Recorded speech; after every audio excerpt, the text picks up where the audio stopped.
Olá, sejam todos bem-vindos, bem-vindas. Mais um episódio do Cada Caso um Case e garanto que esse vai ser interessantíssimo. Antes da gente começar, eu queria agradecer a todo mundo que está assistindo, participando, mandando mensagem.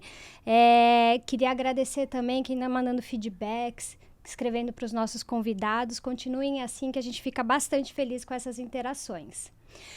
Antes de eu apresentar, eu queria falar um pouco das marcas apoiadoras e patrocinadoras do Cada Caso um Case. Então, eu queria agradecer a agência New Varejo, a Ana Mera Joias, a Bluesoft, a Bizi, o Elas do Varejo, a Horus, a Shopper 2B, a Symphony, que acabou de chegar, e a XL Consultoria. Obrigada a todo mundo aí pela parceria e obrigada por acreditar no projeto do Cada Caso um Case.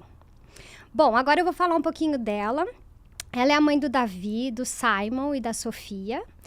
E ela fez um post, pessoal, sobre a maternidade que eu concordo bastante. Ela disse: ser mãe é um privilégio, é sentir um amor que não se compara a nada nesse mundo. Quem a conhece sabe que ela definitivamente não é uma pessoa do sistema. Como ela mesmo diz, ela não se pasteurizou e isso tornou uma pessoa irreverente, mas especialmente autêntica. Sem dúvida, essa escolha desse caminho trouxeram enormes desafios, mas também colheu bons frutos. E isso está relacionado a uma das frases que ela ouvia do Abílio Diniz, que, na minha opinião, diz muito sobre ela. Humildade, determinação e garra, disciplina e equilíbrio emocional são os seus valores. Que alegria e que honra, Cláudia Elisa, seja bem-vinda ao Cada Caso um Case. Ai, gente, adorei a apresentação. Ela falou pra mim, né, vou fazer uma apresentação diferente. Foi super diferente, maravilhosa, amei. Que bom, que Surprise, bom. foi ótimo, foi ótimo. Cláudia, super feliz de te receber aqui. Também, Bruna, muito feliz de estar A gente já aqui. tinha se encontrado na vida, nos reencontramos. E eu Isso. falei, nossa, que energia boa, que bom ouvi-la. Acho que a Cláudia, a gente precisa dar palco para as pessoas ouvirem. Então, estou super feliz que deu certo a agenda. Também. E hoje a gente vai bater um papo, queria contar. Eu brinco que a gente tem conhecido as pessoas aqui além do crachá. Então, eu queria começar te perguntando que você contasse um pouco da sua infância, onde você nasceu, o que você tem de lembrança dessa época. Então, Bruna, eu sou carioca. E eu e meu irmão, eu tenho um irmão mais velho que eu, 3 anos. Então, ele hoje está com 59, eu estou com 56. A gente nasceu no Rio de Janeiro, em Madureira. Tá bom. Até os meus 5 anos de idade, 6 anos de idade, eu morava na Abolição. E aí mudei para Tijuca. E na Tijuca foi onde, na verdade, eu morei, assim, minha vida inteira, a casa de meus pais, né? E estudei no Colégio Marista São José, né? Tive uma mãe e um pai que foram maravilhosos exemplos da importância do trabalho, da dedicação. Tive uma mãe que eu diria assim, foi realmente a referência, o esteio da nossa casa. Uma mulher altiva, uma mulher assim que queria que os filhos aprendessem, estudassem, fossem referência, né? E isso acabou sendo para mim algo talvez um pouco diferente das meninas da minha geração. Eu me lembro que no colégio eu convivia com meninas que elas falavam o tempo inteiro de casar, né? Ah, não, meu namorado, meu filho, ter filho. Uhum. E não era um tema que vinha muito na minha casa, nem no meu linguajar, porque minha mãe falava assim, não, você tem que pensar no seu caminho profissional, ganhar dinheiro, ir adiante, ser uma pessoa, né, que seja uma referência. Talvez ela não usasse essas palavras, isso eu acho que eu estou colocando, se eu ser referência, eu acho que é muito do meu linguajar, ela não falava, mas ela falava de ser importante, né, e ganhar dinheiro. Bom, taurino gosta de ganhar dinheiro, né? E aí bota isso, né? E uma vida difícil, né? Eles são imigrantes, então eu acho que tem um pouco dessa preocupação do faltar para adiante. Então eu acho que tem uma visão mesmo de que incentivar as crianças, né, os filhos, para irem adiante. Certo. Eles não tiveram estudo, então valorizaram muito estudo. Uhum. Talvez por serem europeus, sempre valorizaram muito essa questão da arte. Tá. Então, fruto, eu diria assim, do incentivo da minha mãe, eu sempre tive e sempre fiz coisas ligadas à arte. Então, eu fazia balé clássico desde os 6 anos de idade. Aí, quando eu estava com uns 9, 10 anos, eu comecei a fazer sapateado. Que legal. Até os meus 18 anos, eu sempre dancei, me apresentei em espetáculo. Estudei piano desde os meus 8 anos de idade até os meus 18 no Conservatório Brasileiro de Música. Então, fiz o curso técnico de piano. Aí, junto, você tem que fazer solfejo, canto coral, harmonia, né, que é a composição. E isso acabou sendo algo que eu curto até hoje. Adoro tocar, gosto muito de cantar. Na verdade, cantar depois, em algum momento na minha vida, já com os 18, 20, eu participava de concurso com banda, em karaokê, né? Gosto muito de cantar. Não deixa o microfone Olha perto só, em festa, depois a gente que vai pedir uma palhinha.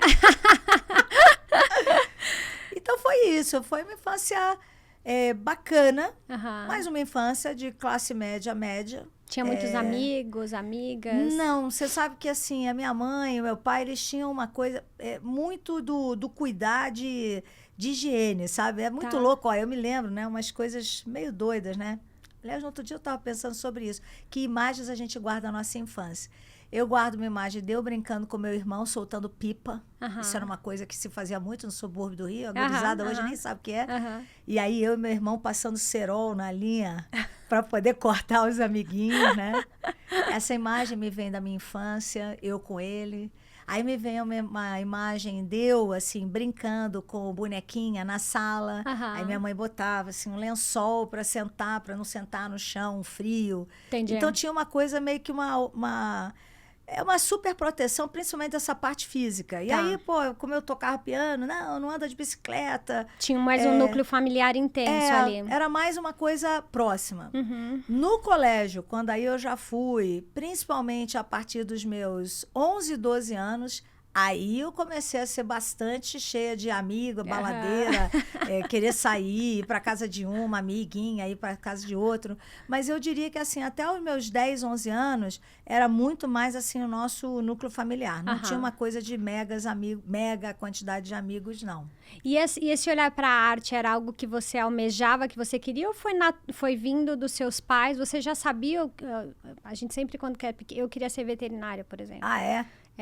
Mas você tinha alguma coisa que você pensava que você queria ser de Não, profissão? eu na verdade, assim, eu acho que a minha mãe falava assim, por que você não faz balé? E aí eu fui. Aí eu fazendo balé, eu descobri sapateado. Mãe, eu quero fazer sapateado. Ah, não, vamos levar você no conservatório para você começar a aprender piano. E aí, fruto disso, fui vendo tudo isso. Eu diria que a minha mãe, ela me apresentou. Mas eu sempre gostei de arte por 2 motivos. Primeiro, porque é uma expressão de algo muito íntimo, né? Por exemplo, eu me lembro, assim, momentos que você está tocando numa audição, você sente o coração pulsar diferente. Tem nervoso, mas ao mesmo tempo tem a sensibilidade daquela música que você está tocando, né? Quando você está se apresentando num palco, né, para um teatro, tem aquela coisa do time, do grupo, o ensaio, o olhar, o sorriso.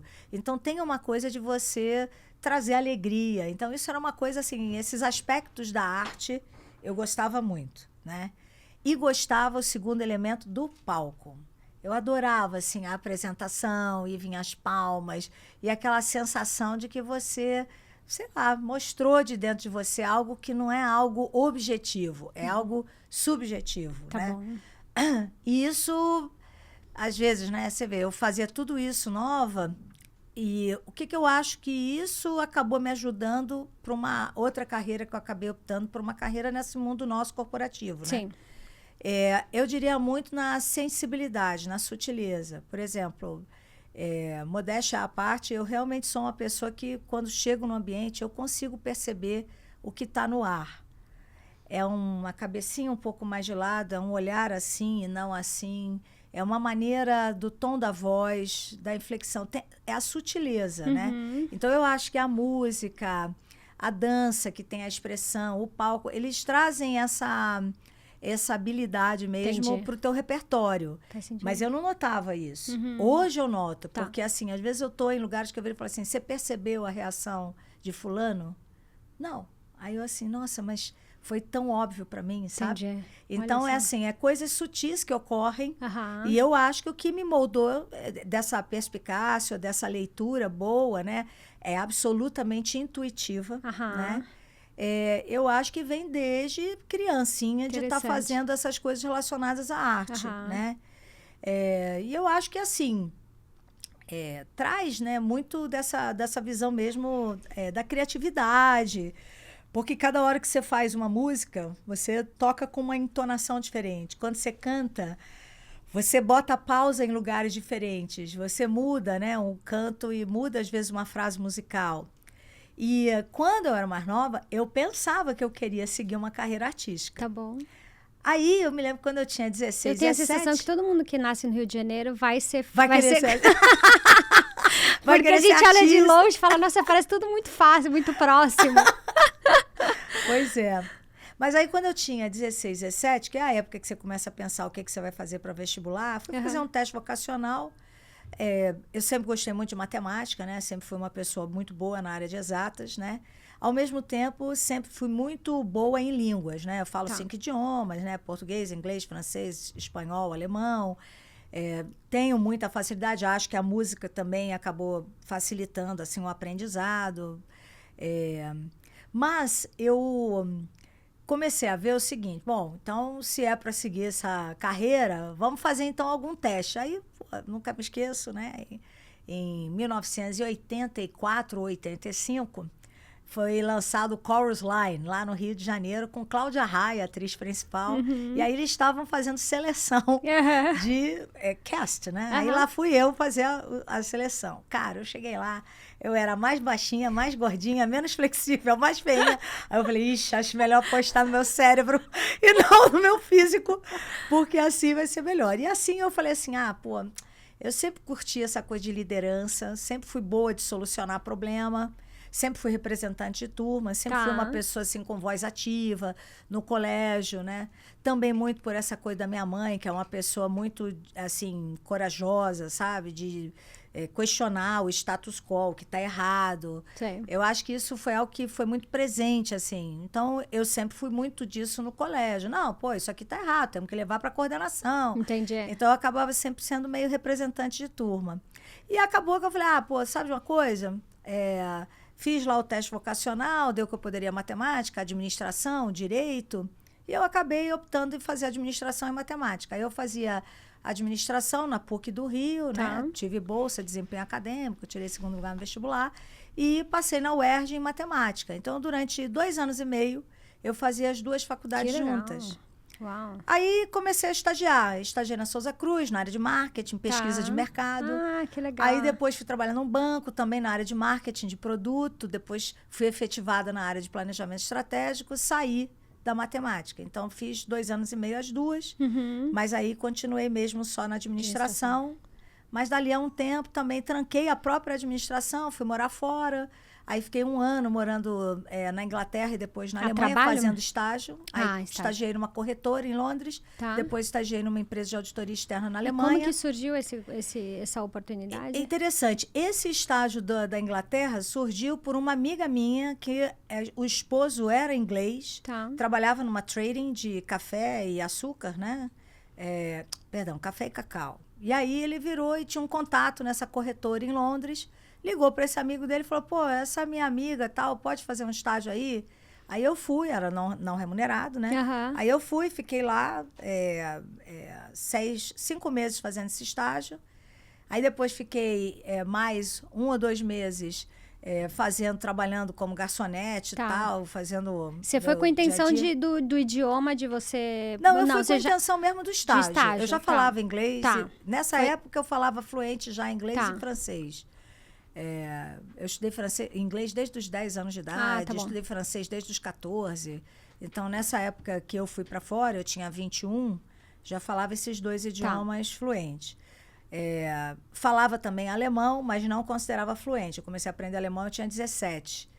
Mas aí, quando eu estava lá, terminando esse estágio, eu cheguei e recebi uma resposta, uma confirmação de um processo que eu tinha concorrido, né, numa instituição global chamada AIESEC, Associação Internacional pour les Étudiants de Sciences Économiques et Commerciales. É uma associação de estudantes na área de administração e globalmente, eles promovem estágios para as pessoas. Eles recebem no Brasil um número X de pessoas e aí você tem direito a mandar para fora um mesmo número de estagiários. E no caso, eu fui selecionada para essa empresa na Alemanha, né? Na área de auditoria externa.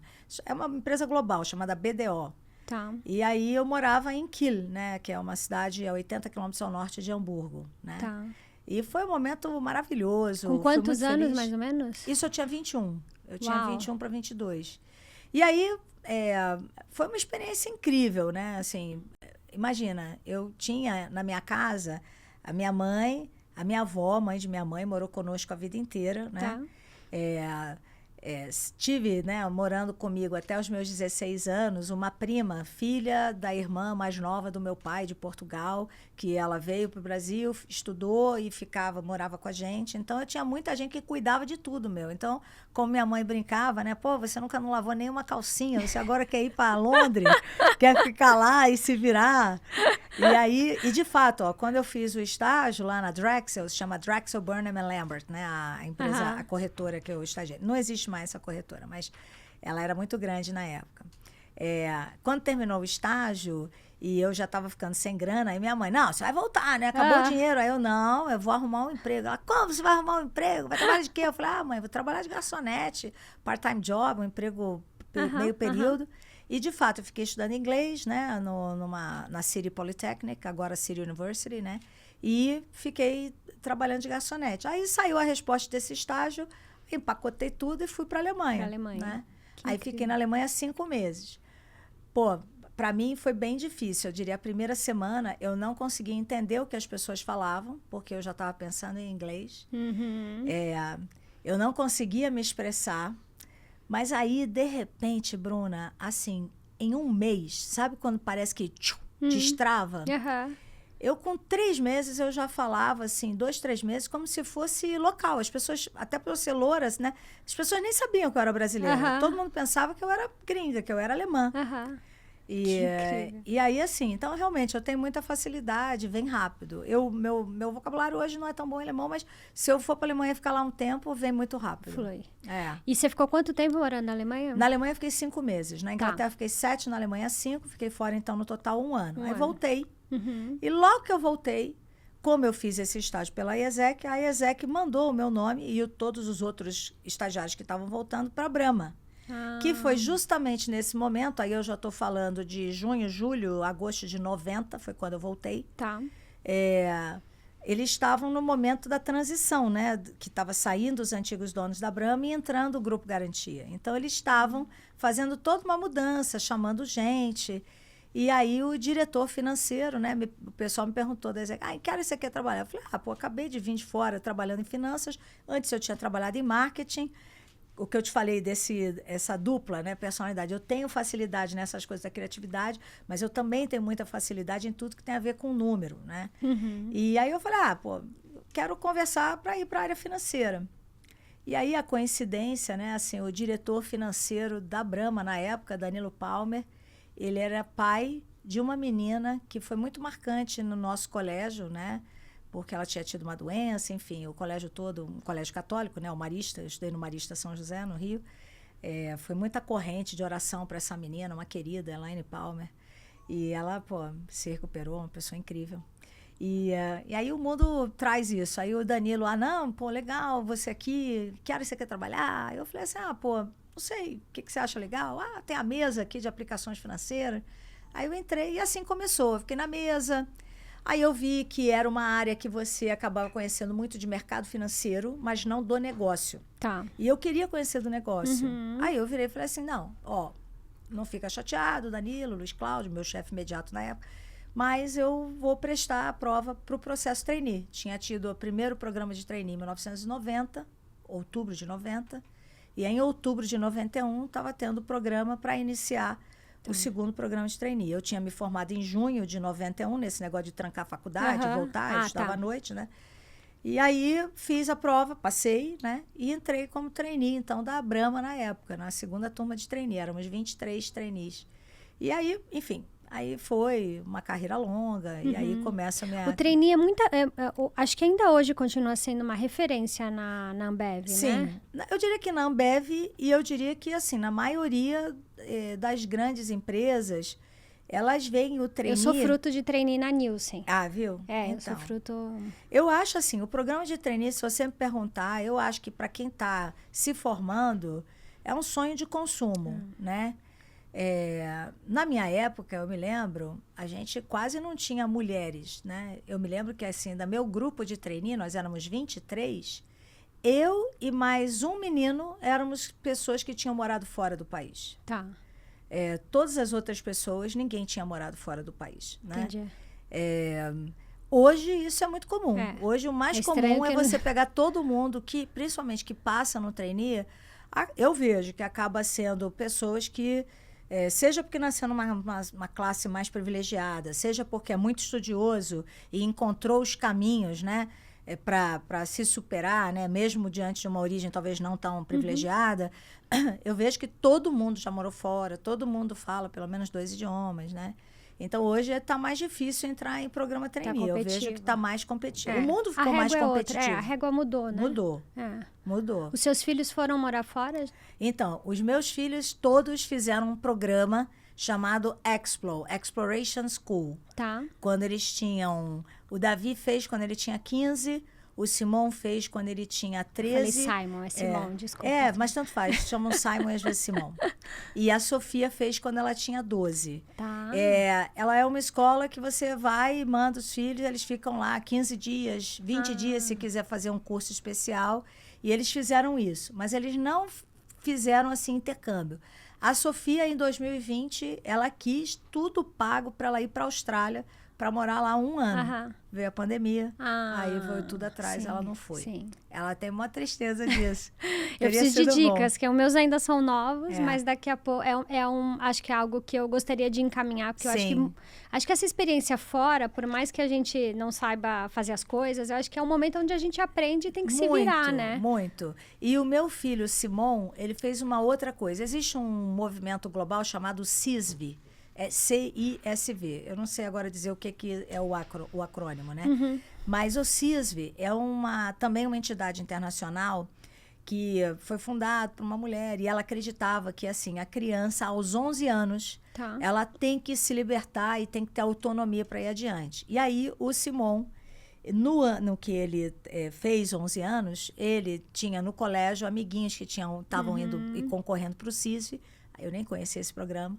Aí ele virou e falou assim, mãe, eu quero tentar ir para o CISV. E aí ele acabou sendo matched, né, cruzado com uma oportunidade para ir para uma casa de família nos Estados Unidos. Então, ele com 11 anos, ele morou 1 mês nos Estados Unidos. Foi sozinho de avião, voltou sozinho de avião, essas coisas. Mesmo? Tem uma pessoa adulta que acompanha, porque vai... Por lei, né, precisa. Vai uma moça adulta, 18 anos, acompanhando 4 crianças de 11 anos. E aí eles vão, metade menino, metade meninas, e vão e voltam. E como foi para a Cláudia? Porque a Cláudia, como executiva, é disciplinada, trator, vai junto. Como é a Cláudia como mãe vendo o filho... Cara, mega orgulhosa. Eu não sei porquê, todas as mães têm um pouco desse receio, o que vai acontecer. Eu só pedi a proteção a Deus, né? Que iluminasse e tirasse dos maus encontros, né?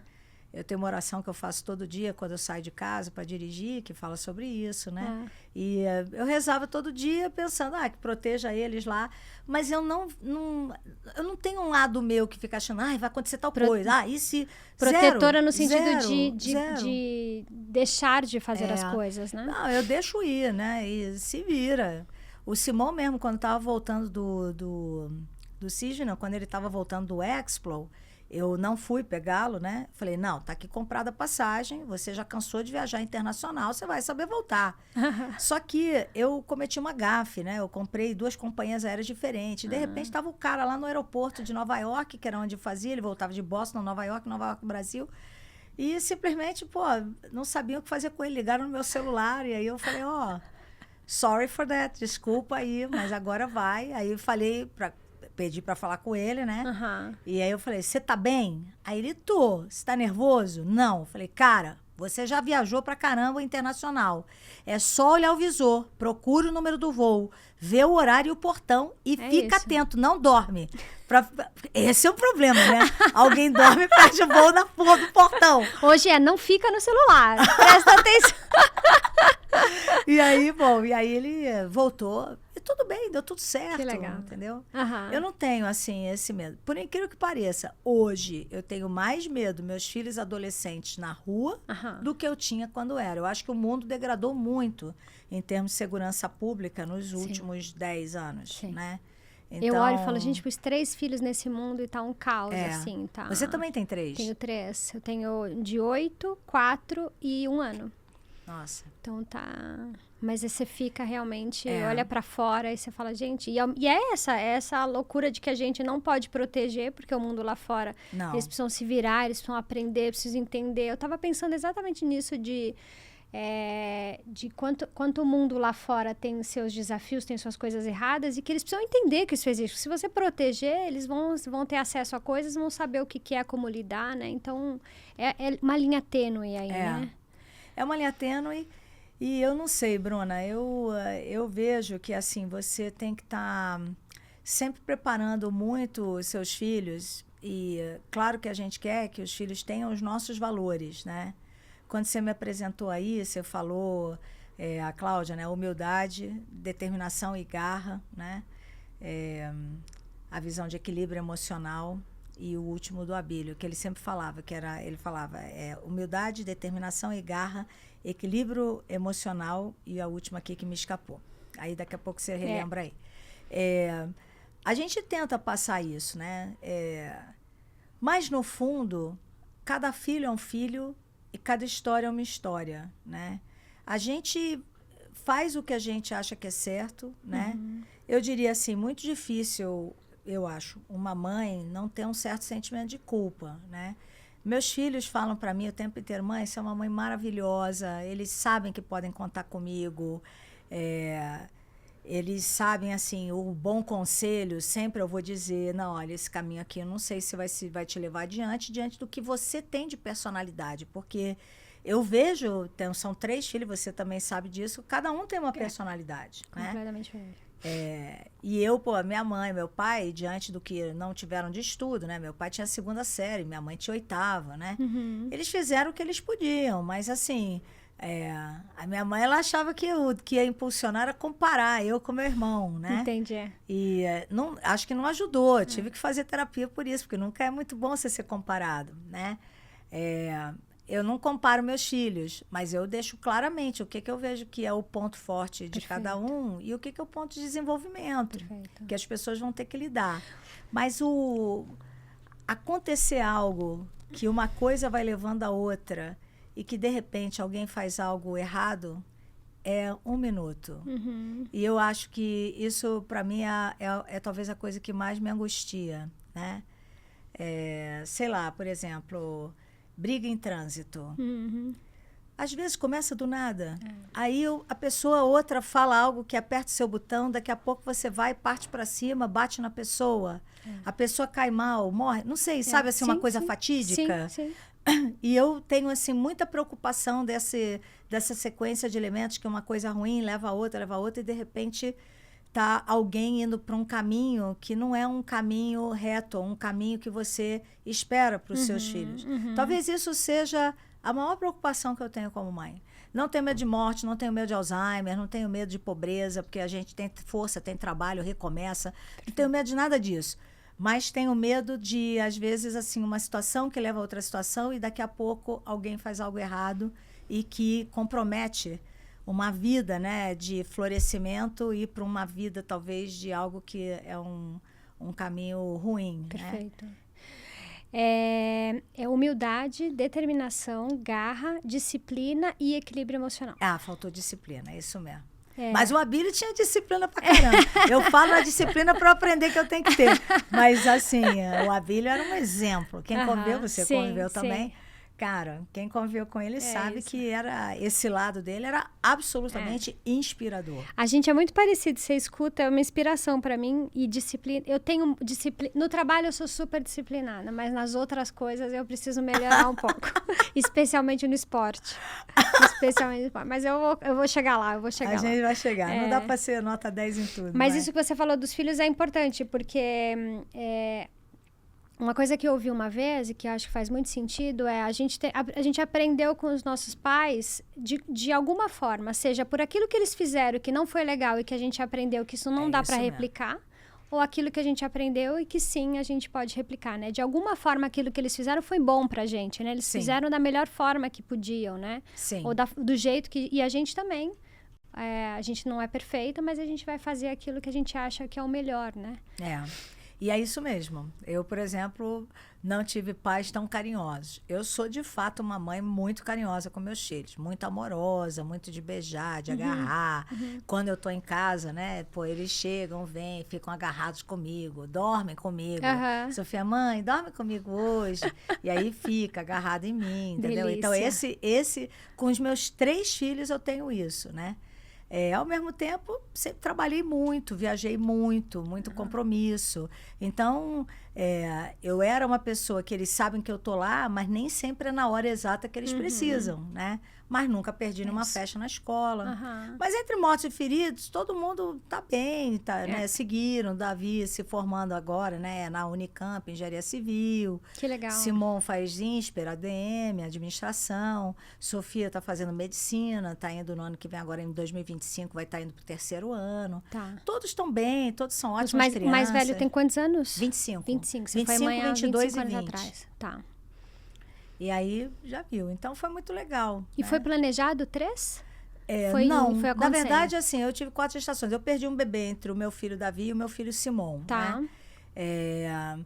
Não foi planejado, aconteceu, assim, obviamente, se você não planejar, você toma alguma coisa para evitar, mas se você não tomar nada, algo vai acontecer. Meu marido falou, não vem com acidente, que essa história de acidente não acontece. Essa história de acidente não acontece. Não, mas é porque você disse lá na infância, não era algo que você pensava, não que você não queria, mas você não pensava sobre isso.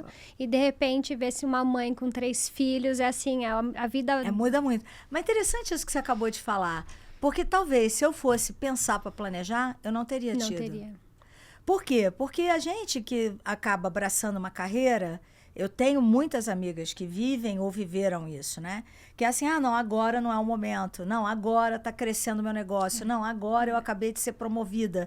Não dá para arrumar agora um filho, porque eu vou ficar longe 6 meses. E, puxa, esse projeto aqui eu quero entregar. Às vezes a gente usa o termo assim, eu preciso, a empresa precisa. Mas muitas vezes não é isso a verdade. A verdade é que a gente, que é realizador, né, de personalidade, a gente quer fazer isso, né?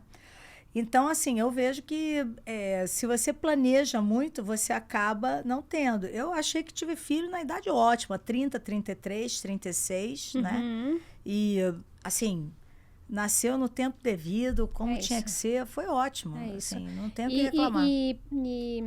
Tudo tem uma perspectiva do momento que você tá e como que chega essa maternidade, como você ajusta, né? Porque você tem que parar e dar uma... E ele vai ajustar, né? Vai. E não sei como você é, mas pra mim, quando o Theo nasceu agora 1 ano, que não estava planejado... eu descobri em março e eu tinha palestra até novembro. Eu falei, gente, como eu vou cobrir minha agenda? Combinei com a pessoa, eu falei, vou fazer online, porque ele nasceu em outubro. A pessoa, relaxa, Bruna, tá tudo bem, porque eu queria fazer tudo acontecer. O Theo chegou, foi mas eu queria tudo que as coisas funcionassem. Mas Deus... E fez online a palestra? Não, eles falaram, porque ele nasceu dia 27 de outubro, era 10 de novembro. Eles falaram, Bruna, não precisa. Tá too much, tá você lá de olheira. Mas pra mim, meu marido falou assim, cara, se eles fizessem, porque você pra mim... Tava lá. Mas igual, ó, você falou sobre como ajustar isso ao longo do tempo.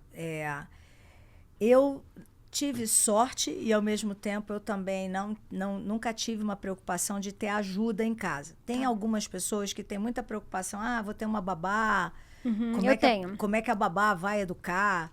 Eu falo que assim, eu não sei se eu tive sorte, mas a minha primeira babá, que foi a babá do Davi, Rita, é o nome dela, que trabalhou com a gente muitos anos, acabou assim andando comigo. Quando eu fui com o Davi, né, o Davi pequeno, com 2, 3 meses, eu fui expatriada para Venezuela, ela foi junto. Fiquei lá 2 anos, voltei para o Rio, ela veio junto. Aí, quando eu estava no Rio, eu vim para São Paulo, ela veio junto, né? E aí, depois, ela foi para Bahia, acabou decidindo que queria voltar. E a minha segunda pessoa que tomava conta, digamos assim, da casa em São Paulo, virou a babá, plano de carreira dentro de casa, virou a babá. Tá. E aí eu chamei uma outra Plano de pessoa carreira, para ser a pessoa que arrumava, Aham. cozinhava. E, enfim, a Rita ficou com a gente trabalhando na nossa família talvez 20 anos. Aí a Sandra ficou na minha família há 11, 12 anos, né? Hoje a Noelice, que é a Denga, o apelido, que é, de novo, depois que a Sandra saiu, foi quem assumiu como babá, está com a gente há 15 anos, né? A outra moça que trabalha na minha casa está com a gente há 8, 10 anos, entendeu? Graças a Deus todo mundo fica muito, porque aí é um pouco de como você trata. Eu gosto de... Pô, eu sei que essas pessoas fazem a diferença no amor para os meus filhos. Então, são pessoas que eu trato com muito amor. Ajudei muito, assim, a comprar casa, para facilitar as coisas, né? Para as pessoas realmente crescerem, né? Porque, no fundo, a sensação de que a gente quer crescer tem que ser algo que mova o ser humano. E a gente... eu sinto isso, por exemplo, amanhã eu vou viajar. Então, eu vou com a cabeça no trabalho, na palestra que eu tenho que fazer. Eu não fico preocupada de, nossa, será que vão... eles não me ligam, assim, eu não sei o que acontece. Eles vão para a escola, comem, dormem, tudo funciona. E eu não... Então, eu fico muito segura, porque eu tenho em casa a Mari, que me ajuda, e meu marido, tá super presente e atua mesmo. Então, eles me deixam ir tranquila, assim, sabe? Então, isso faz muita diferença, especialmente pra gente que é essa... realizadora, Exatamente. né? Que gosta do que faz. Então, ter isso separado na cabeça de que agora eu vou dedicar para isso faz muita diferença. Faz muita diferença. Né? E você falou uma coisa que eu também tenho que agradecer, né? O meu ex-marido, com quem eu fui casada há 25 anos, que é o pai dos meus filhos, ele é baiano, né? E sempre morou na Bahia. Tá. Então, foram 25 anos, né? Ele é mais velho que eu. Então, ele ia, voltava. Paciência de Jó, né? Assim, realmente é muito desgastante. Ele vivia sempre no ir e voltar, né? Final de semana. E ele, como bom baiano, tudo é tranquilo, né? Então, ele falava assim, pra que ficar preocupada? Tá tudo certo.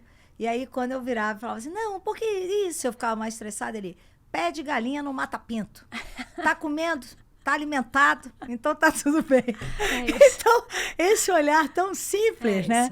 E menos assim. Essa é a simplicidade do homem que facilita. Né? Facilita muito. Então, eu acho, e eu sempre falo isso, não é a primeira vez que eu estou falando aqui no teu podcast, mas assim, eu sempre falo que ajuda muito a mulher executiva com filhos, se ela tiver um marido que acalma, né? Um marido que fala assim, tá tudo bem, eu olho, ou um marido que divide, né? Às vezes o cara não consegue, porque ele também trabalha muito. Mas assim, só o fato de acalmar e dizer que tá tudo bem, que vai dar tudo certo, que a criança tá ótima, tá tudo... Só isso já dá, assim, um alívio muito grande no coração, né? Faz muita diferença, faz muita diferença. Então, realmente... eu tive essas condições, né, que eu acho que possibilitaram muito. Sorte com as babás, pessoas maravilhosas, né? Ao mesmo tempo, marido também, na época, que apoiava, né? E crianças muito boazinhas, muito educadas. Meus filhos são muito, muito, muito maravilhosos. Então, assim, Deus ajudou. Que bom. Eu falo assim, Deus falou assim, essa moça aqui vai trabalhar demais, deixa eu botar assim, filho, que não vai ter tanto problema. Porque... E você teve os 3 durante a Ambev, trabalhando na Ambev, indo para Venezuela. Você foi pela Venezuela? Quando o Davi nasceu em janeiro, eu em abril fui expatriado para Venezuela. Tá. Aí lá na Venezuela... perdi o bebê lá. E aí, depois, quando eu voltei repatriada, eu estava já grávida do Simão. Aí eu voltei repatriada para o Rio de Janeiro. Aí o Simão nasceu. Aí eu fui depois transferida para São Paulo. Aí depois que eu estava em São Paulo, já há 1 ano e meio, eu engravidei da Sofia. Tá. E aí, assim... era uma época que eu estava assim, muito envolvida em muitos projetos, né? Queria estar envolvida, né? Não era só a empresa. A empresa me oferecia oportunidades, eu poderia ter dito não, mas eu não disse. Então, por exemplo, quando o Davi tinha 25 dias, me fizeram um convite para ir para a Venezuela como CFO, como diretora financeira da operação de lá, que para mim era um salto muito grande. Eu tinha voltado do MBA, fiz MBA no INSEAD, tive vários convites para morar em outras partes do mundo, queria essa coisa da carreira internacional. Então, para mim, foi algo, né, que eu achava que ia ser legal. E fui, né? E meu marido me apoiou demais, falou, não, tem que ir e tal. Depois, quando eu estava no Rio, aí nasceu o Simon, tive um menino que foi no meu lugar, e aí, putz, apareceu um outro projeto que precisaram do garoto, e aí talvez com, sei lá, 2 meses e meio, eu tive que já voltar também. Aí, e assim, eu ia, voltava, trabalhava ligando para as pessoas, não tinha online, né, naquela época. Eu estou falando aí de 2001, né? Tá. Então não tinha isso. E aí, em 2004, quando nasceu a Sofia, eu tirei realmente os 4 meses. Aí eu falei, ó, agora é meu último filho e tal, minha última filha, vou tirar a licença e vamos ver. Se tiver para onde eu voltar na volta, quando terminar a licença, Sim. ok. Se não tiver, vou embora, tá tudo certo. E 15 dias antes de terminar minha licença maternidade, um outro vice-presidente me ligou, Clau, estou pensando em montar essa estrutura assim, que era uma estrutura internacional para cuidar das operações fora do Brasil. Tá. E pensei em você para você ser o braço financeiro dessa estrutura. Eu falei, ok. E aí voltei. Aí era um grupo muito divertido. Nós éramos um grupo de especialistas que a gente ia em cada um dos países da América Latina que a gente, na época, tinha comprado, 2003, 2004. Tá. Foi um momento de forte expansão internacional. Foi essa época que virou Embev ou não? Não. Tá. Virou Embev em 2005. Tá. 2005, é isso mesmo. Em 2002, 2003, a Brahma, ela já era unida com a Antártica, né? Tá. Então, era a Brahma, aí 2000 virou Ambev, que foi a junção com a Antártica, em 2000.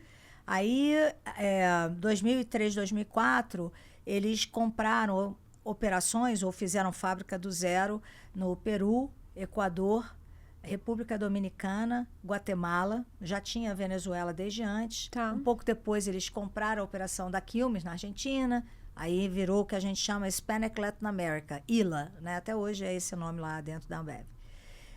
E aí, em 2005, aí teve a fusão com a Interbrew, virou Tá. Embev. Embev. Né? Ah, ok. E depois, mais adiante, acho que foi 2009, 2010, virou AB InBev, que aí teve a fusão com a Anheuser-Busch. Eu não sei exatamente o ano. Tá. Acho que foi 2010, 2011. Tá bom. E como foi pra você vir morar em São Paulo? Maravilhoso. Eu amo São Paulo. Não sei porque tem uma opção de carioca, né? Que fica nessa assim, toda hora voltar pro Rio. Adoro minha cidade. É super legal. Tenho apartamento em Copa. Gosto de ir pra Copacabana, né? Andar na praia, ir até Ipanema. É super legal. Mas aqui, assim, o que eu gosto de São Paulo? Primeiro, eu acho que assim, a maneira como você entra nos lugares e as pessoas falam com você tem um quê mais profissional. Tem uma coisa de uma preocupação maior com a qualidade do serviço. Eu percebo isso, né? Principalmente quando eu vou para o Rio, eu falo, nossa, aqui a pessoa não está preocupada, assim, o servir, ir, pega, como é. E aqui em São Paulo eu sinto isso. O segundo lado que eu gosto é que às vezes você está em São Paulo, mas de carro você vai para vários lugares diferentes. Você vai para o interior, é uma beleza, tem lugares lindos, né? Você vai para praia, litoral norte, litoral sul, belezas diferentes. Sim. Então você tem muita coisa. Você vai para Campos Jordão, aí você vê uma outra paisagem, né? Então tem muita coisa bacana para fazer. Então isso eu gosto. Então eu gosto do profissionalismo de São Paulo, eu gosto dessa coisa da movimentação. Eu me sinto mais segura em São Paulo. Eu acho que é um estado que te oferece um pouco mais de segurança pública do que o Rio. É o terceiro aspecto. E o quarto, assim, tem algo que me toca muito, assim, em São Paulo, né? E meus filhos tendo estudado aqui, é que os amigos são amigos da vida. Isso não é uma coisa muito que ocorre no Rio. No Rio você tem diferentes amigos. Tem os amigos do colégio, mas tem os amigos da praia, tem os amigos da academia, tem os amigos da balada. É tipo assim, uma porção de tribos, né? Tá. E aqui não, gente. O meu filho, né? Foi a formatura dele, né? A festa de formatura agora em novembro, início de novembro. E aí tava lá, né? Ah, não, vamos fazer um esquenta em casa antes de ir para a formatura. Estavam os mesmos 18 amigos que são amigos desde os 11, 12 anos de idade. E aí todos rindo, brincando, e aí todos foram um na formatura dos outros, sabe? Que legal. Então tem assim, e isso eu estou falando do meu filho mais velho, mas o meu filho do meio é igual e minha filha é igual. Sim. Então é tipo assim, aqueles grupos que permanecem, né? E aí tem muito vínculo, né? E aí... isso é muito real mesmo. todos, você é a tia, né? Tia Cláudia, tia Cláudia. Então, vira meio que parece que todo delícia. mundo. É uma delícia. E isso é uma coisa que eu prezo muito. Eu vejo que aqui essas amizades longevas é uma característica do paulistano, Sim, né? sim. As minhas melhores amigas são do que eu conheci desde a 8ª série. Não é? Isso é muito maravilhoso, isso, gente. verdade, É muito você maravilhoso. falando. E é algo que eu não vivi, né? Entendi. Não tinha isso no Rio, assim. Eu não tinha essa referência. Interessante. Essa referência da amizade é bem paulista. É mais seletiva, né? Tanto que assim, você vai ver, seus filhos daqui a pouco começam a namorar o outro amigo e tal. Porque lá em casa eles proíbem a irmã de namorar os amigos.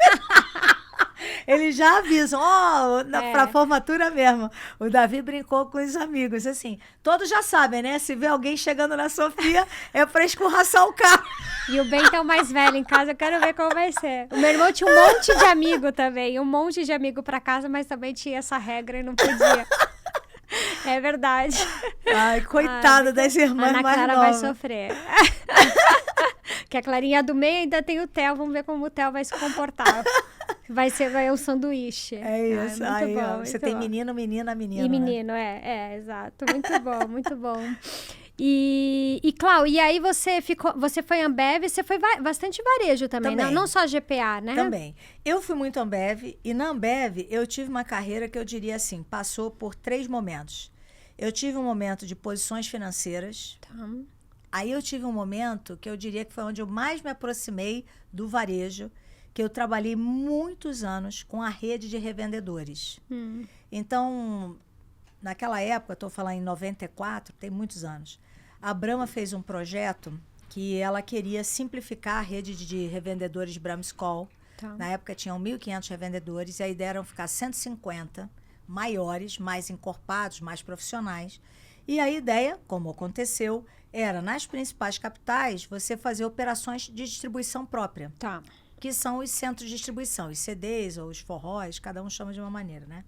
Forró, porque era o nome do projeto na época, acabou sendo um codinome. Entendi.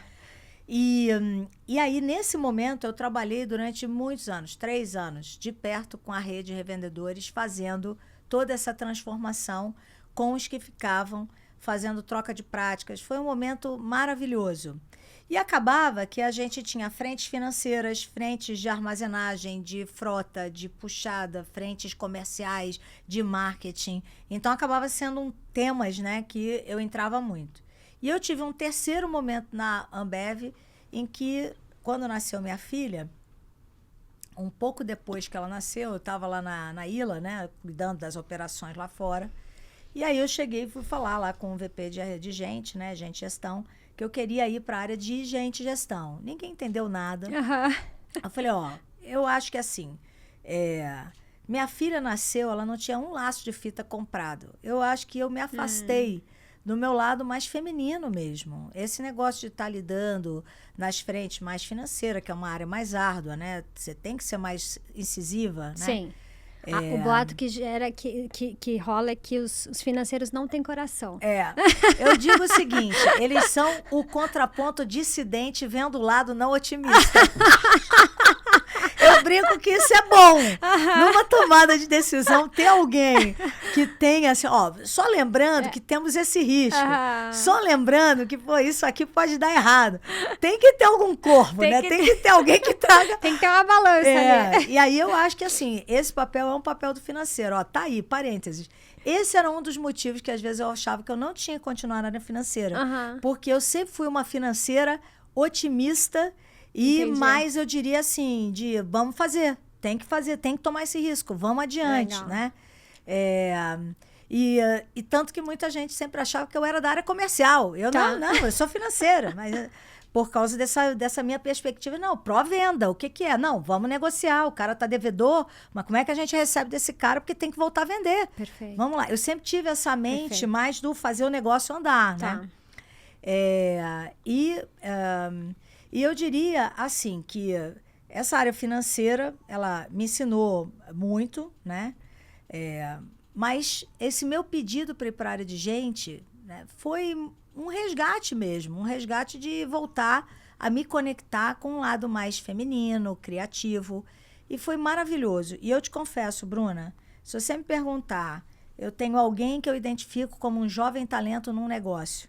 Não importa se ele é de finanças, de operações ou de comercial.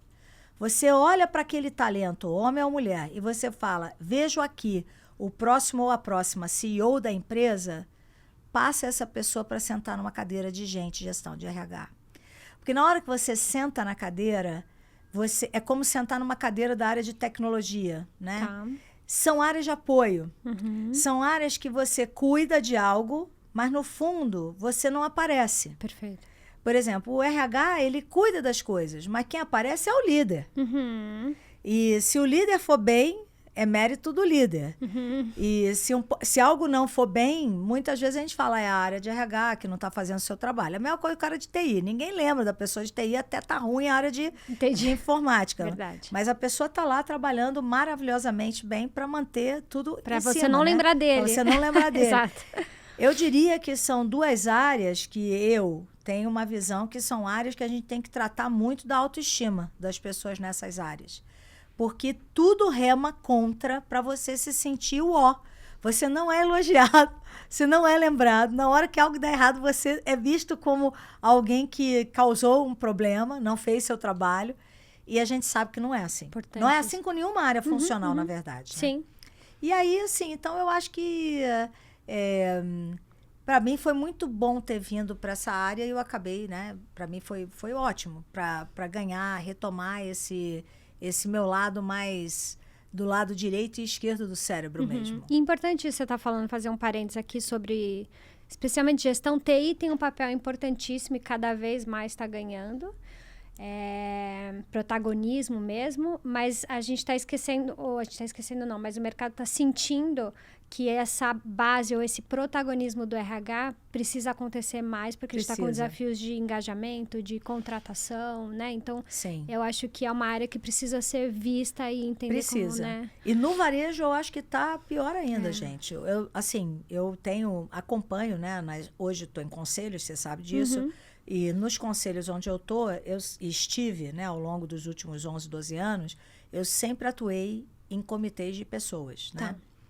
E então o tema do como está indo o turnover, né, de pessoas, a saída de pessoas, é um tema recorrente.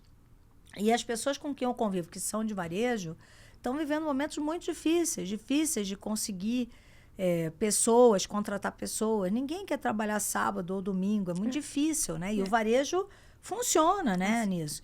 Então, eu diria que essa área de gente, eu diria só que assim, eu acho que a gente viveu momentos ruins. A pandemia, ela trouxe muitas dificuldades.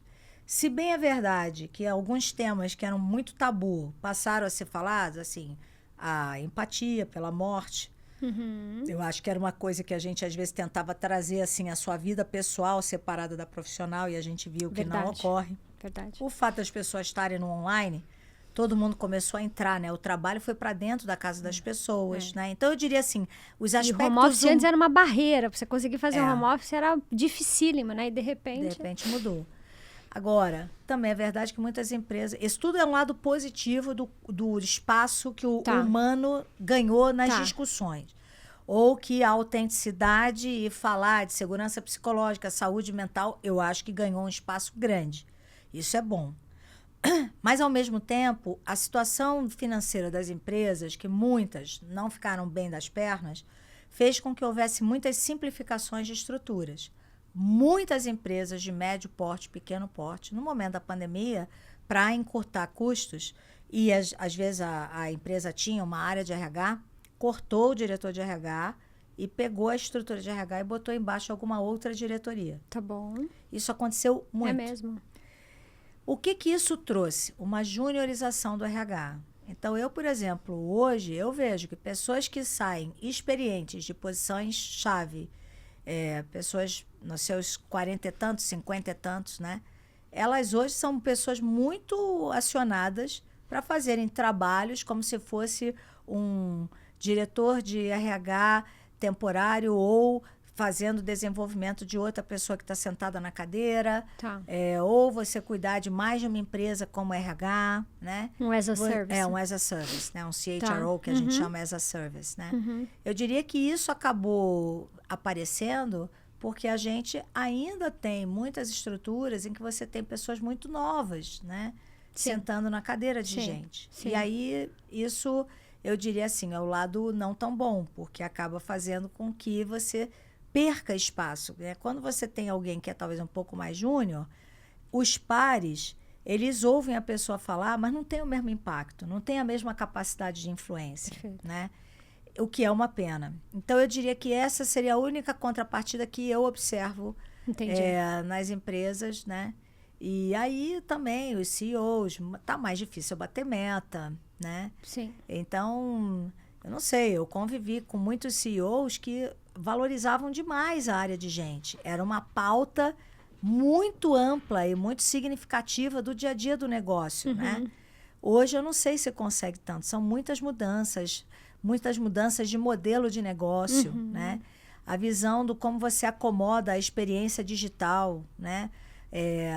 Tudo mudou, a comunicação, a mídia, como você chega no cliente, né? Para você estar no top of mind, para virar alguma marca que será consumida. Sim. Eu acho que tudo isso assim ficou muito mais complexo mesmo. E você pode falar melhor do que eu, mas eu não sei o quanto você acha que hoje a gente tem acesso a muita coisa, a muitos exemplos, a muitos cases, no Brasil ou fora, mas de que a forma como aplicar, ou se aquilo cabe para sua empresa, está muito alinhada à cultura que aquela empresa tem. Então, esse olhar cultural da empresa, de fazer se aquilo funciona para a gente, tem um papel importante aí. Muito. Né?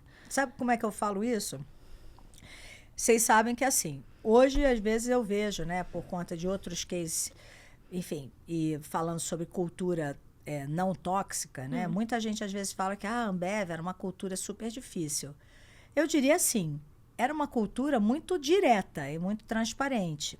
E quem gostava desse tipo de ambiente se dava muito bem naquele tipo de cultura, né?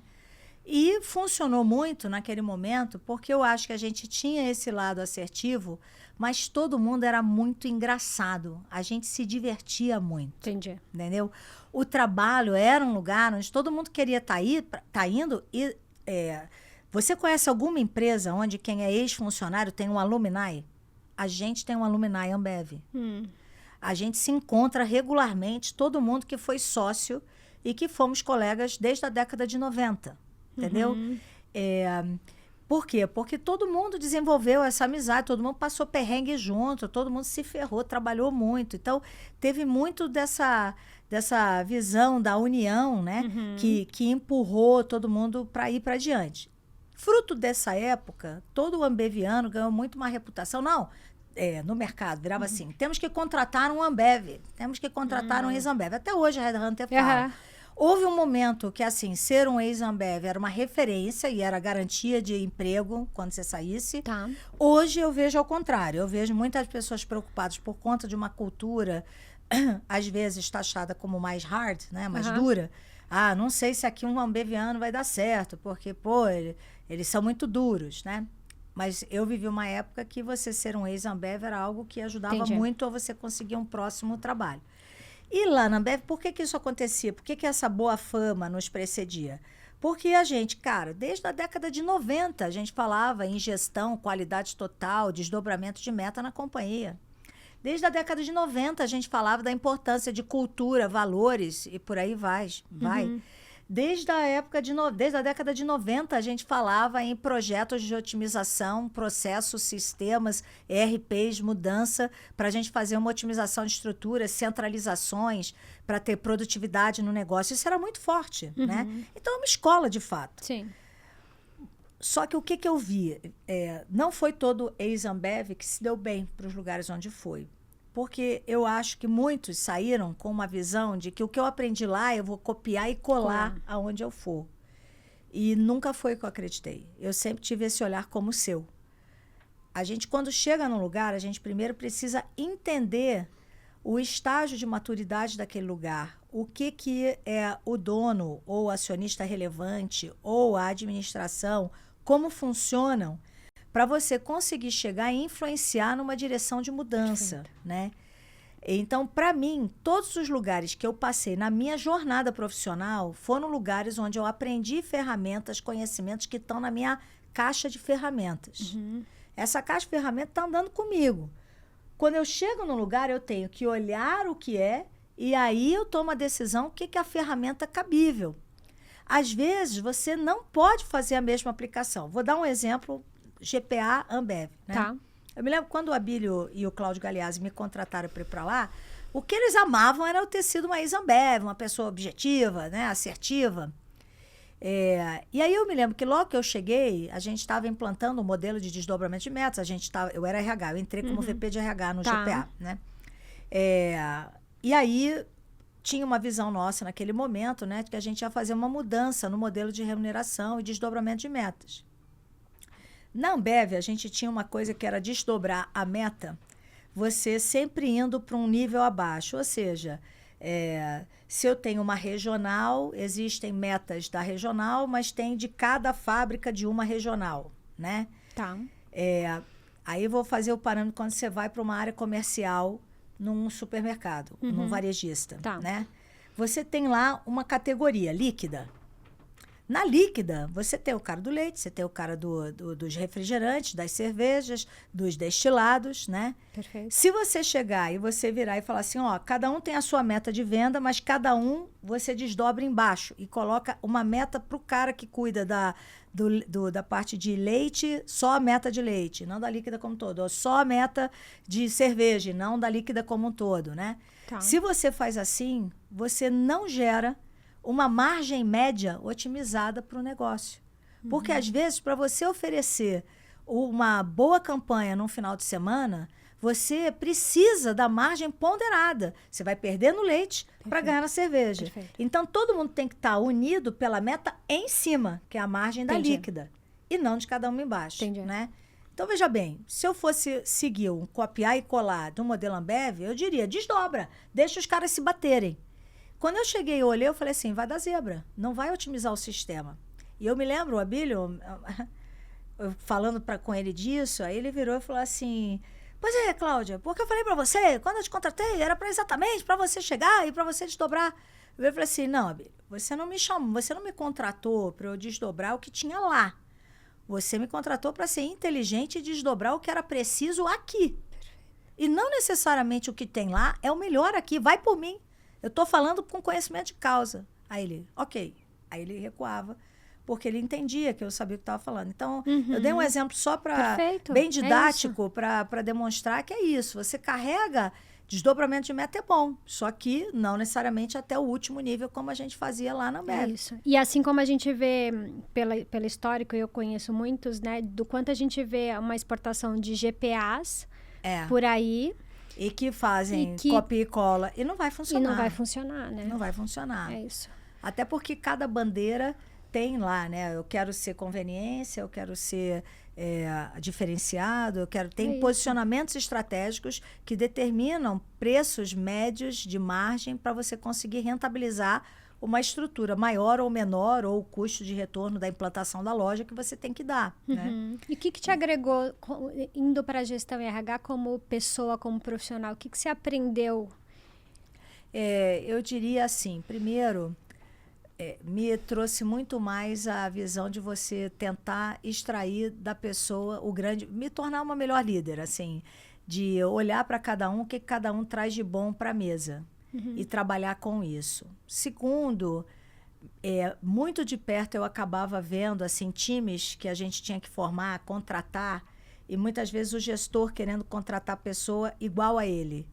E, na verdade, o melhor time é onde você existem algumas coisas que são semelhantes, valores, mas assim, a personalidade, o ideal é ser complementar. Perfeito. E você conseguir montar isso. Eu não tinha esse olhar. Se eu não tivesse esse olhar técnico sobre o tema, né, eu talvez não tivesse me tornado uma líder como me tornei ao longo do tempo. Né?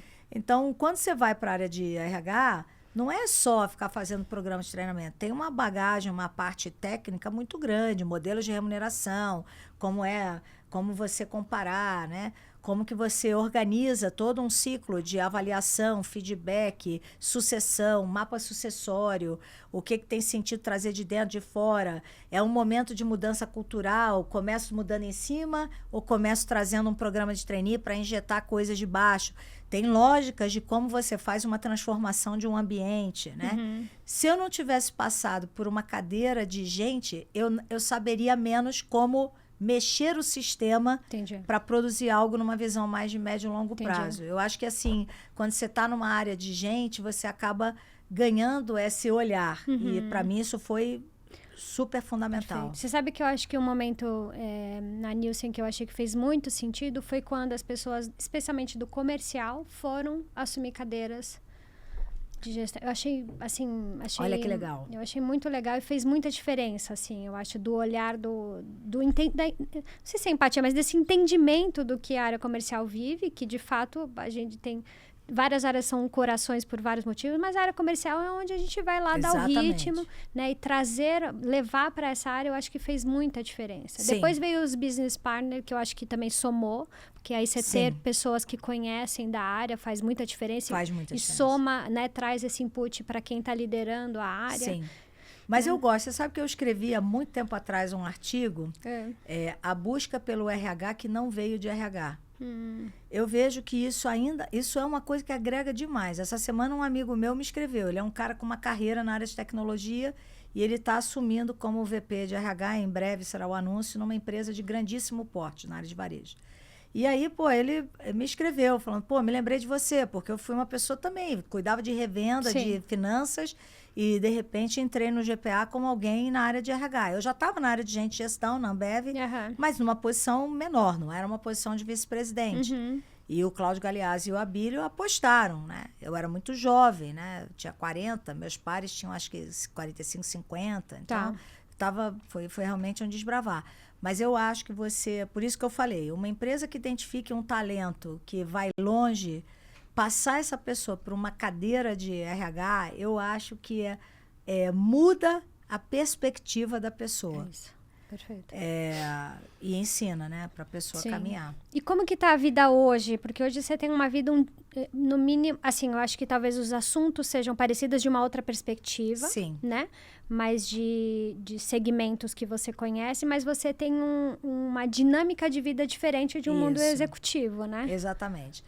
Para mim, eu adorava, Bruna, ser executiva. Eu fui executiva até 2021, né? Até os meus 50 anos, 51, 52 anos de idade, né?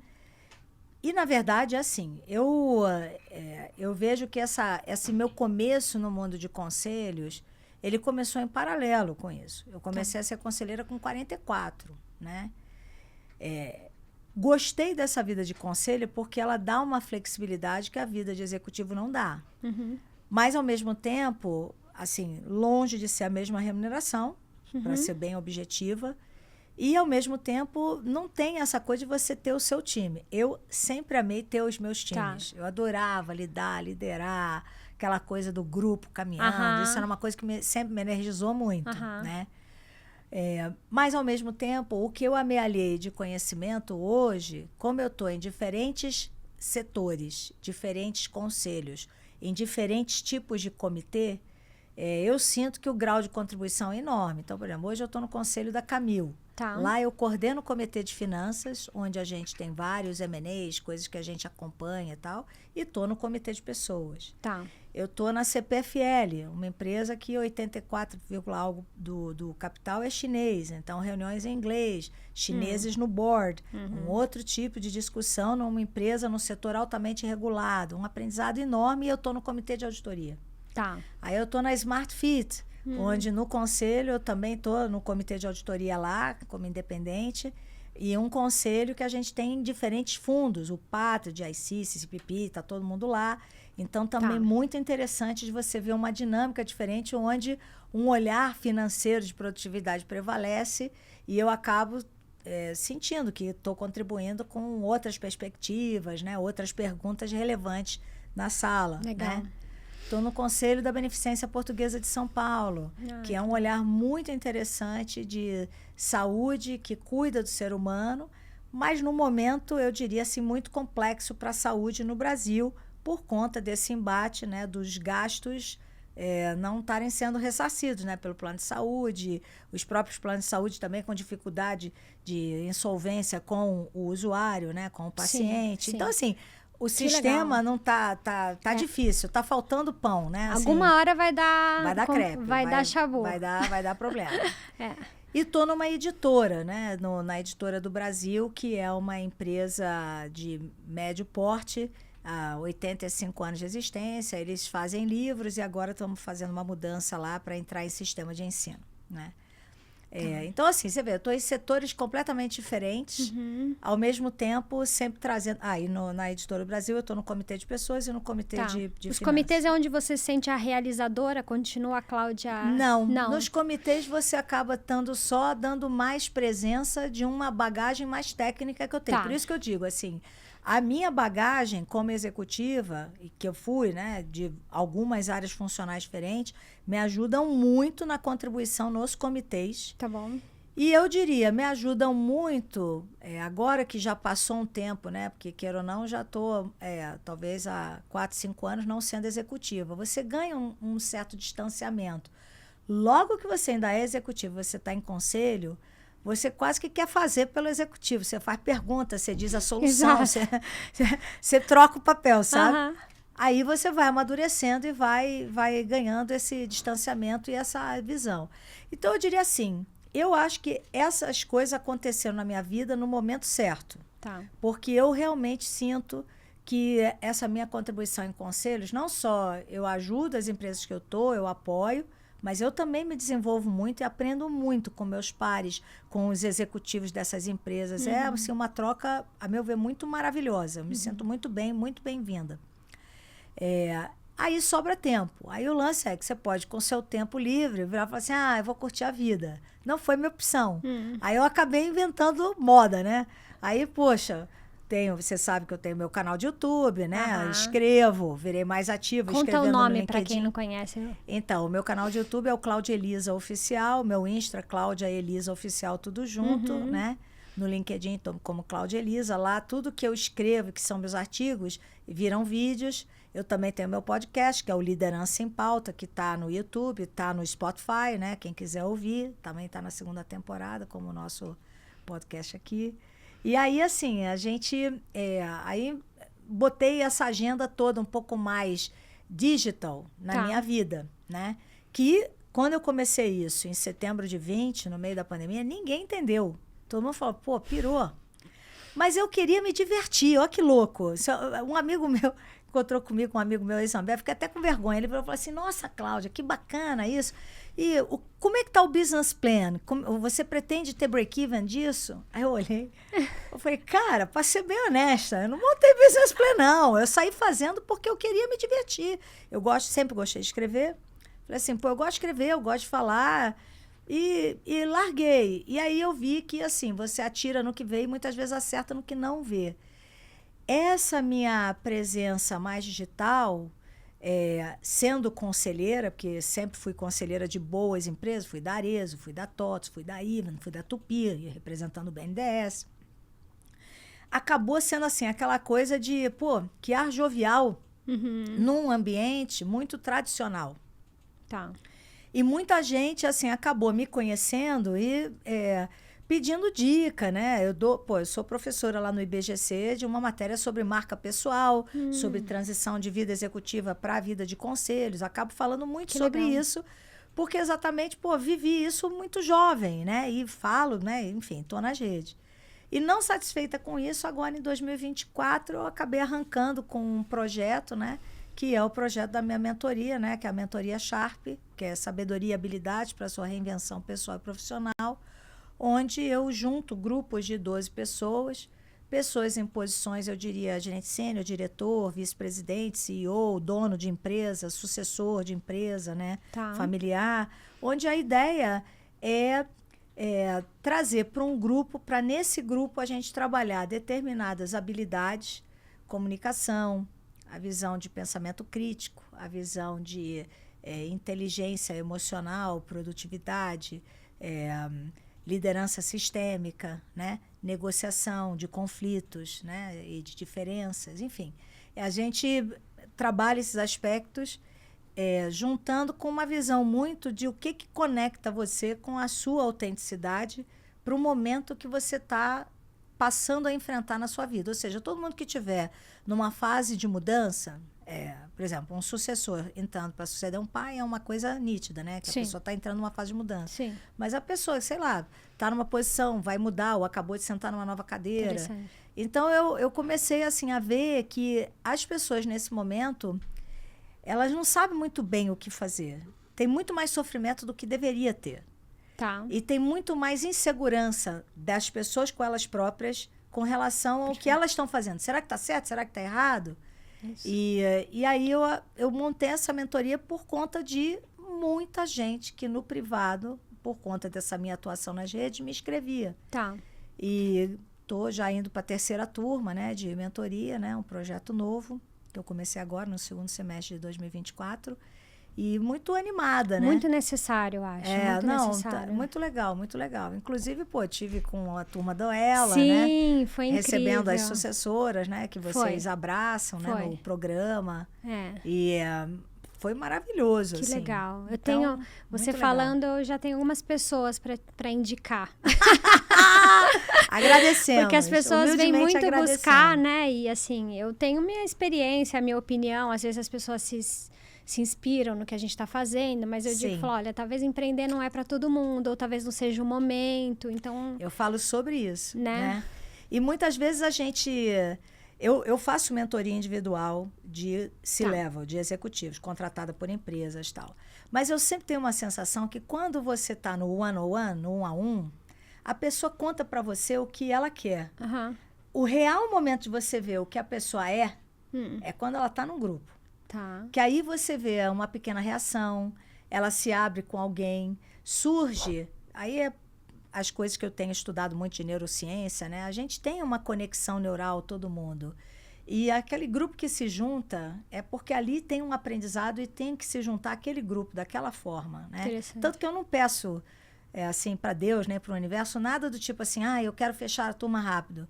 Eu sempre pergunto como pode ser fácil de se formar a turma ideal para essa mentoria. Porque essa conexão é importante. Eu acredito que vai surgir. E quando você acredita nisso, cara, é muito mágico. As coisas que acontecem na mentoria, assim, nos grupos, é muito impressionante. E não sou eu que falo, são os meus mentorados que falam que foi muito incrível, assim, as descobertas. E aí, de repente, você ouve alguém falando uma coisa, né? Por exemplo, eu tive um empreendedor na minha turma que ele se juntou com dúvida se queria continuar empreendendo. Tá. E aí, uma hora eu estava ouvindo ele falando com um amigo, e numa dinâmica que eu organizei, e aí ele falou assim, não, porque eu sinto que eu sirvo mais a minha empresa do que a minha empresa serve a mim. Só que a empresa dele é uma empresa distintiva que ele viaja lá para fora, ele fala para públicos internacionais por conta do negócio dele. E aí eu virei e falei assim, você tem certeza que a sua empresa não serve a você? Porque bem que você gosta de um palco e falar da sua empresa, não é não? Aí ele, provavelmente se eu tivesse no one-on-one, esse papo não teria surgido e não teria ocorrido, né? Essa sequência de coisas para você perceber e chamar a atenção desse tipo de coisa. Então, eu acredito muito no grupo, porque a real, na sua execução na vida, você não é você é você em contato com o outro, né? Então, eu acho que é muito poderoso esse tipo de ação para a pessoa realmente ir atrás e revelar o seu total potencial. E essa preparação, às vezes, te leva a falar coisas que você não pensa, mas você acha que o outro quer ouvir. Quando você está nessas conversas informais, talvez, ou descontraídas, quando você é você mesmo, a pessoa própria. É onde é interessante. Mas não é fácil, viu, Bruna? Eu tenho que dizer que, para mim, essa fase da mentoria, eu sei que muita gente, quando viu eu lançando isso, não entendeu. No outro dia, eu encontrei com uma amicíssima minha, e falando assim, Cláudia, para que você se meteu nisso? Você não precisava disso a essa altura. Eu falei assim, então... Sei lá, gente, eu acho que assim, eu realmente sou muito grata, assim, o caminho que eu tive, os aprendizados, as pessoas. Eu tive muita gente que me deu muita oportunidade, me ensinou demais. E eu acho que tem horas que eu falo coisas que não sou eu falando, é alguma coisa maior mesmo. Aí eu falo, pô, não dá para passar por aqui sem colocar isso a serviço da humanidade, sabe? A serviço do outro. E eu acho que o papel de mentora me ajuda nisso. Mentora e palestrante, né? Que eu também faço muitas palestras, né? E tudo tem um motivo, acontece na nossa vida, né? Por algum motivo. Sim. E às vezes aquilo que faz sentido para você não faz sentido para mim. O momento da minha vida ou a forma como eu vejo o mundo, né? Então eu ouvi muito de você vai empreender com eu tenho a minha consultoria há 6 anos. Mas você vai se empreender, você tem idade ainda, energia para o mundo corporativo. Eu falei, não, mas eu não vou sair do mundo corporativo. Você vai continuar no mundo corporativo. Mas é porque a pessoa não se vê naquilo, né? Mas dá medo, assim. Você me perguntar, por exemplo, eu, nesse negócio da mentoria, eu tenho uma angústia. Será que a turma vai formar? Ao mesmo tempo que eu não quero pressionar, nem pedir ao universo para se formar logo, porque eu quero a turma ideal, que as pessoas que estão ali, sei lá, é algo que o universo juntou. Sim. Mas, ao mesmo tempo, dá aquele medo. Pô, e se não for adiante? E se eu fracassar? E um pouco, né? Pô, você está numa posição de conselheiro, as pessoas olham para você como alguém que tem poder, que tem, né, assim, um status. E aí, de repente, eu tô ligando para alguém querendo vender e pedindo, entra aí, te dou desconto. Então, para mim, né, que nunca fui de área comercial mesmo, isso é uma coisa que, pô, eu tenho dificuldade de lidar com isso. Mas, como diz aí, é a humildade, ó. Eu tô me testando em algo novo. É isso. E so far, so good. Até agora tá indo bem, né? Uma coisa que eu aprendi, a gente... e não tem certo e errado. Eu acho que a forma como a gente viveu. O mundo corporativo, ele te permite... Então, a gente vai lançar um produto novo, um projeto novo, e ele tem que dar certo. Então, a gente sempre foi atrás de dar certo para tudo na vida. Isso. Mas empreendendo... Eu tive que aprender de que eu não queria que desse certo para os outros, eu queria que desse certo para mim. Então, eu tirei um pouco dessa questão de que se não der certo, que vão falar de mim. Mas é uma evolução, né? A gente se livrar disso no nosso mundo corporativo. Então, muitas coisas que eu fiz na minha vida, o podcast, por exemplo, poderia ter feito um episódio. Né? Como eu falei na live, eu falei, vou chamar os amigos para fazer, fiz 3, no final do ano eu fiz 40. Olha só. Então, eu aprendi muito a conviver com esse meu lado de que se eu for e não der certo, não deu. Não deu. Assim como se eu achar que empreender e a Shopper to Be hoje vai fechar e eu tiver que voltar para o mundo corporativo, para mim tá tudo bem. Tá tudo bem. Porque é o que eu escolhi para mim, é a forma como eu vivo. E eu entendo que tem pessoas que olham e falam, nossa, imagina, não deveria, eu nunca faria. Ok, mas é o momento que você tá vivendo. Então, esse julgamento segura muito a gente. Muito. Muito. Né? O julgamento do que o outro vai falar.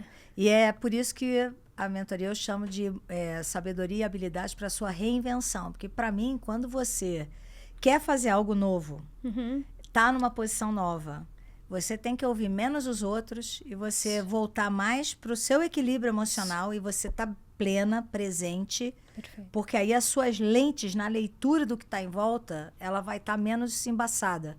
E você vai ver as coisas mais como são. Isso. E não cheia de julgamentos na cabeça, né? Então, o que você falou da pandemia, de trazer o pessoal para o profissional, é isso. Porque você está olhando para a sua carreira, mas tem um mundo aqui acontecendo ao mesmo tempo. Então, o que impacta para você é diferente para mim. O momento que você está vivendo pessoal é diferente do meu. Então, isso precisa estar tudo junto. Sim. As decisões que você vai tomar impactam tudo isso, né? Sim. E, às vezes, a gente levava só para o trabalho o carrinho que a gente tinha, né? Exatamente. O curso que a gente fez, mas tem uma série de outras coisas que envolvem esse tipo de decisão. Sim. Mas sabe o que é? Eu acho que muita gente, as pessoas falam assim, pô, mas é que você já está com 56, quase 60. Quando alguém pergunta assim, pô, você precisava nessa altura da vida?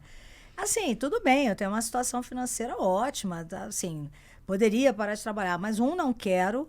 2, tenho ainda 3 filhos que estão, então eu quero estar produzindo, gerando, quero me sentir útil, e aí vai. Por exemplo, quando eu estava como executiva, surgiu um convite para ser conselheira. Eu mergulhei nisso e me desenvolvi, e hoje estou em conselhos maravilhosos, né? São poucas pessoas que estão em 3, 4 empresas de capital aberto, conselho de administração, estou lá. Mas eu viro e falo assim, bom, vamos olhar as estatísticas. Estatística de pesquisa recente. A idade média dos conselheiros em empresas de capital aberto é 58 anos. Eu estou com 56. Então, tudo bem, estou na média. Então, pô, eu tenho que contar que talvez eu tenha mais 10 anos aí de vida útil, né? Mas em algum momento o novo sempre vem, já canta Elis Regina. Então, se eu não pensar hoje também o que eu estou fazendo para o que é o meu próximo ciclo a partir de 65, eu me vejo trabalhando até meus 80 anos, eu me vejo vivendo até os meus 100, andando, exercitando e bem, e lúcida. Meu pai tem 92, minha mãe 86, os dois são lúcidos, não cuidaram muito da parte motora, mas os dois lúcidos, cabeças incríveis. Então eu não tenho por que achar que o meu destino será diferente. É isso. E muita coisa para contribuir mesmo, se divertir, brincar. Que delícia. E isso é o que vale a pena mesmo, né? É a isso. gente passar pela terra, sentir que tem esse aprendizado. Mas muitas reflexões, né? Assim, de se desapegar do julgamento alheio e ir ao encontro mais do seu lado, como você me apresentou aí, irreverente, autêntico, né? Muito. E o custo, você falou, isso às vezes tem algum custo, né? Você falou quando você me apresentou. O custo é que é assim, tem mais julgamento, né? E no fundo, eu acho que assim, às vezes a pessoa julga ou quer taxar de algo porque o ser humano ele estranha o que ele não consegue entender rapidamente ou dominar. Então é mais fácil você julgar, você criticar, né? Mas eu vejo muitas pessoas que às vezes criticam, mas gostariam de ter coragem de fazer igual, entendeu? Como eu faço, né? É isso. Eu em 22 me separei do meu marido, né? Do meu ex-marido. Estou num novo relacionamento. Tem amigas minhas que falam assim, nossa, como você teve coragem? Cara, é difícil pra caramba, né? Mas quando você olha para trás, você olha para diante, você fala, pô, tenho ainda quantos anos de viver? Não estava bom. A gente é mega amigo, mas não como marido e mulher. Não, mais 50 anos, pelo menos. Pelo amor de Deus. Então, tem que fazer essas mudanças, tem que se reinventar, tem que ter coragem para dar esses passos, né? E eu acho que isso é algo que a gente não pode perder. E quanto a gente olha para Cláudia... Você tinha apelido? Não, Cláudia. Com a Cláudia pequena, desse caminho de artes, porque eu acho que a arte te possibilitou muito esse não ter medo de se expor.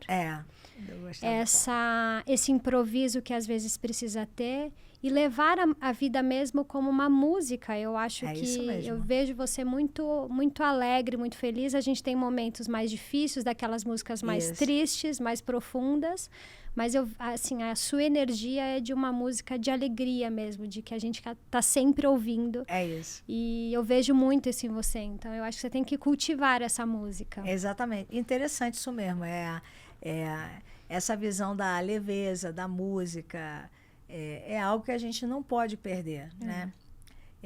Eu, semana passada, eu fui assistir o Martin Seligman, que é um dos pais da psicologia positiva. Ele veio ao Brasil num congresso, né, chamado Mind Summit, que ocorreu lá no Teatro Santander na semana passada.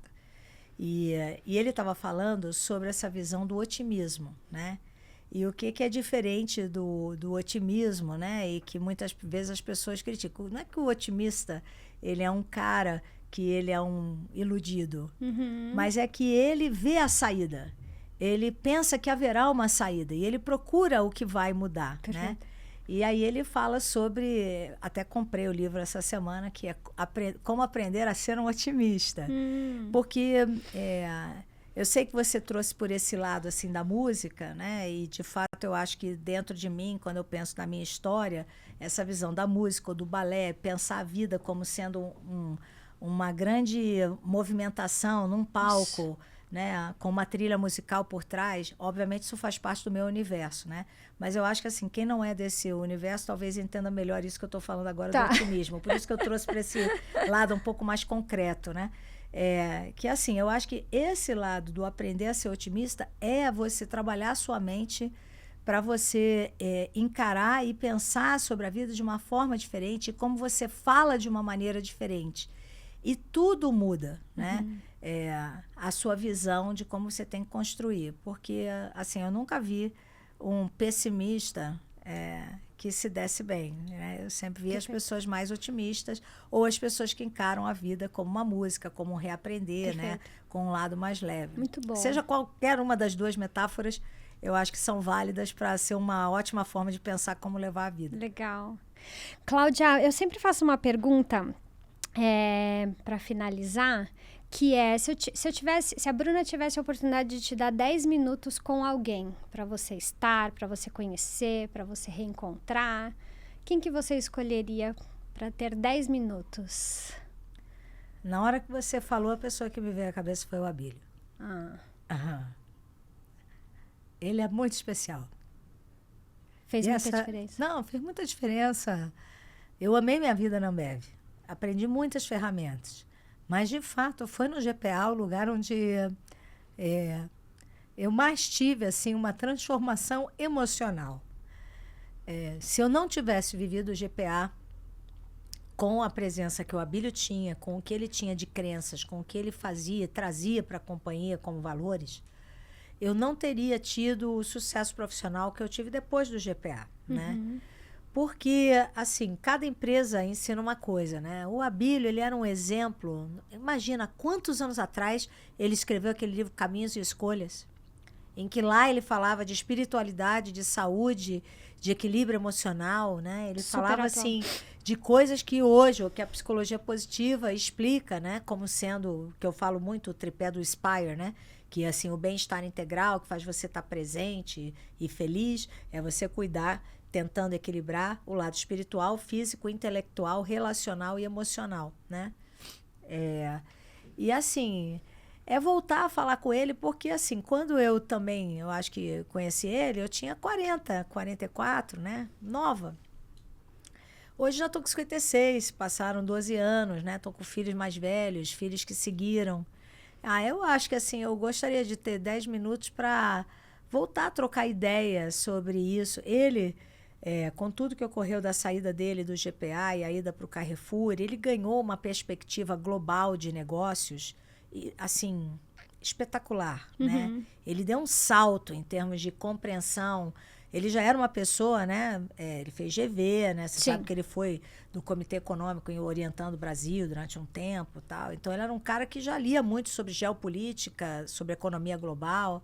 Mas eu acho que, assim, quando ele abraçou esse universo um pouco mais global, né? Não tão atrelado aqui ao GPA no Brasil, e virou acionista do Carrefour, foi para outros negócios, eu acho que ele ganhou, assim, uma leitura muito mais ampla, né? Então, ele foi a pessoa que me veio, assim, à cabeça. O mundo teve a oportunidade de conhecer e ter um pouquinho do Abílio para quem convivia no Pão de Açúcar, acho que foi isso, né? Quem teve a oportunidade de estar perto sabe o quanto ele foi um professor, ele foi uma pessoa que inspirou, foi uma pessoa que tinha as tiradas dele, né? Que eu sempre uso, né? Assim, a visão do tem que ser hoje melhor do que ontem, amanhã melhor do que hoje, né? Essa visão, meus valores são humildade, determinação e garra, ele falava juntos, determinação e garra, equilíbrio emocional e disciplina. Na verdade, era disciplina e equilíbrio emocional, que surgiram numa viagem nossa para um retiro em Boulder, no Colorado, com Jim Collins. Ninguém sabe disso. Mas, assim, nessa época eu era VP de RH, quando a gente sabia que o pessoal do 3G tinha ido fazer esse retiro com o Jim Collins, ele organizava isso com grandes empresas globais. E aí nós fomos, né? Então, assim, é muito legal. E eu acho que, assim, hoje, naquele tempo que eu fui do GPA, eu não era tão conectada com o lado espiritual como eu sou hoje. Isso foi uma coisa que voltou a entrar mais na minha vida em função desse meu segundo relacionamento que eu tô. Entendi. Né? Então, eu acho que ele tinha ele entendia já que tinha que ter tudo isso, né? Então, é muito visionário e um exemplo, uma pessoa muito inspiradora. Que legal. Cláudia, eu queria te agradecer. Eu que agradeço. Ter falado dos meus filhos. Foi ótimo. Que bom! Nunca falo tanto de maternidade, foi uma delícia. Eu tava ansiosa, a gente se falou, eu tava ansiosa porque eu acho que é bom, sempre bom te ouvir. Eu fiquei feliz do nosso reencontro pelo Eu Elas. também. E eu falei, nossa, a Cláudia precisa ir, porque eu acho que as pessoas precisam te ouvir mais. Sim. Desse otimismo, Obrigada. dessa visão de negócio, dessa referência como mulher, como mãe. Então, eu Obrigada. acho que o Brasil precisa mais de pessoas assim, falando, que são reais. É isso. Né? Então, obrigada aí por que agradeço topar a estar oportunidade. comigo. Fiquei muito feliz. Eu Amei também. conhecer um Foi pouco mais de ótimo, você. né? Foi ótimo, eu gostei. Fluiu, foi muito maravilhoso. Que Eu te bom. agradeço, Bruna, todo mundo aí, obrigada pelo tempo. E, bom, É isso. que tenham mais programas. Amém. Sempre com sucesso. Amém. No nosso maravilhoso Cada Caso um Case. Gente, espero que vocês tenham gostado. Eu disse que ia ser irreverente, eu disse que ia ser diferente. Foi maravilhoso. Espero que vocês tenham gostado. Mandem mensagens, escrevam para Cláudia. A gente sempre gosta de saber o que vocês acharam. E até a próxima.